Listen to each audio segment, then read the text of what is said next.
going on, everybody? Arcade here with my thoughts on Destiny 2 betas. So to start off, we were thrown into a story mission, a mission that had some good cinematic cutscenes that does make me interested in the story Bungie will be telling with Destiny 2. The first Destiny story was pretty mediocre and pretty terrible in a lot of aspects. It started off very bad and got better as the game went on, and there's so many lines and scenes from Destiny 1 that I could say that you've already heard a million times when it comes to talk about Destiny 1 story. So just know the Destiny 2 story thus far on this mission, it seemed like it's on a good start. It's going to be good. It's going to be very cinematic and very story driven. It's not going to be as bad as Destiny 1, which is not saying a lot since Destiny 1 story was pretty terrible. Now, it started to get better with the Taken King, but then also took like a step backwards with the Rise of Iron. But overall, Destiny 1 story was just pretty bad and only was saved by its last two expansions. But hopefully Destiny 2 doesn't have that issue. Hopefully from beginning to end, Destiny 2 should be good. Based on just this alone, I would say that it's looking like a pretty up game for me.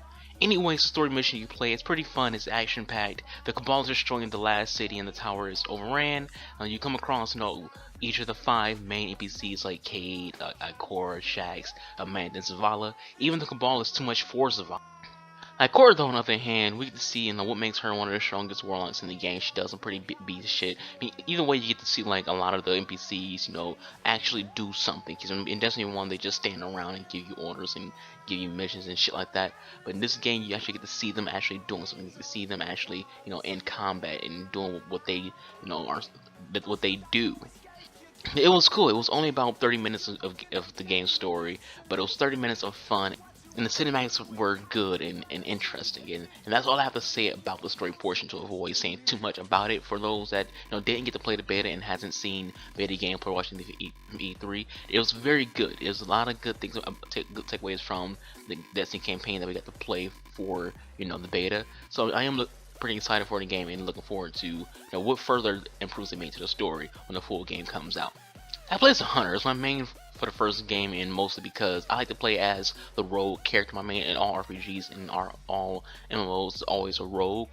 The rogue to me fits who I am, fits my personality, fits my character. With that, the hunter takes the most skill to use in Destiny. Hunter Master Race. I'm sorry, Fairylogs, they're pretty cheesy. Titans, they're the newbiest class of the game. To me, hunters take the most skill to use, and therefore hunters to me are the best class. But we also get to do a strike called the Inverted Spire. It's a pretty cool strike. There's a lot of shit going on. The Cabal and the Vex are going at it. Some new enemy types like the Cabal dudes with the machetes, some Cabal doggies, Cabal with flamethrowers. So some new enemy types in there.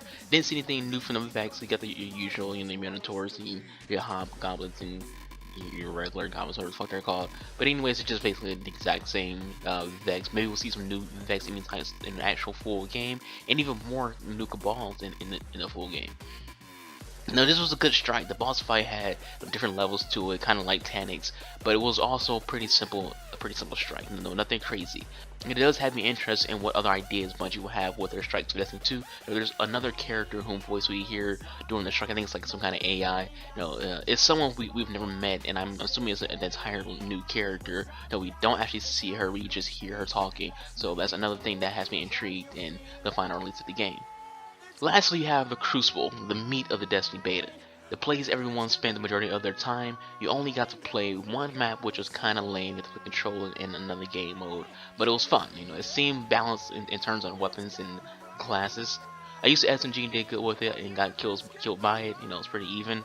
I used the hand cannon, got kills with it, got killed by it. Used the all rifle and pulse rifle. Same thing happened with that. Got kills with it, got killed by it. Shotguns and field rifles are still strong in this game, but rockets are complete hot garbage. Maybe they'll be better in the final release and there's more rockets to unlock, but the base grenade launcher is just complete shit. I do think the changes they made under the hood makes the game more balanced. For example, snipers, shotguns, rockets, fusion rifles are all power weapons. So people have to choose between those to run for their power weapon slot. You won't be able to run shotguns and rockets. You got to pick one. I do feel like the Sky Rifle though, it suffers in Crucible. It's good in PvE, but for this map that they had in Crucible, all the fighting is close range and up close and personal. So the scout rifle doesn't feel, like it really competes with the close quarters weapons like the SMG and auto rifle. The pulse rifle hits so hard that it doesn't suffer from fighting being so close. The scout rifle feels like it just doesn't compete with the other guns in the game. Maybe that changes throughout the actual final release because there'll be different weapons to use. Maybe just the one beta is not very good, so maybe just better weapons overall when the final game comes out. As for the supers, your supers don't last as long as they did in the first game. As well, you take more damage when you use your super. It's way easier to kill someone popping their ult than it was in like the first game. With that, grenades also do a lot less damage. In the end, this made for a really balanced Crucible. It might not be so balanced once there's more guns to use, different abilities to unlock for supers and Iron Banner. So as it stands with the beta itself, the Crucible is pretty balanced, and it has to looking up because Destiny 1's Crucible was pretty unbalanced. It was pretty shit. There's just people around with shotguns and sidearms. That was basically it. Everyone's just using Titans with a little Fists of Panic and little shoulder charge. In this one, I didn't really see a lot of people using the shoulder charge, and when people use Titans, they're mostly just using the little Captain America little void thing. They didn't really use the Fist of Panic, so a lot of people just wanted to try different things and not use their typical setup that they had in Destiny 1. So maybe Destiny 2 will start seeing more of the typical meta, but so far we didn't see that at all when it came to this one, and that made the Crucible seem way more enjoyable and very balanced. Overall, I love the beta. I put a lot of time into it. I even streamed it for like 5 hours, no breaks. I love the new super for the Hunter, the Archfighter. You basically become a blue Darth Maul. It's definitely what I'm going to be running mostly, which is a huge change from the first game where I really even touched the art class because the ability for Hunter, the art class, me just wasn't very interested. I didn't like the Blade Dancer. Like a lot of people like the Blade Dancer. Me personally, didn't really care about it.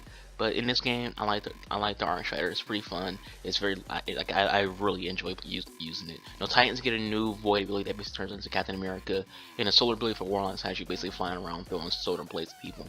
So the supers they added are pretty cool. This was a fun beta. There wasn't anything about it that had me going, Bungie needs to fix this, they need to fix that, that's broken, I don't like this. It was good. It felt like the problems that I had the first game were fixed. Anyways, I've rambled on long enough. That's it for this video. Hope you all enjoyed it. Please leave your thoughts in the comment section below. I hope you take the Archangel, the real underscore talent of YouTube. Thank you all for watching. Peace out.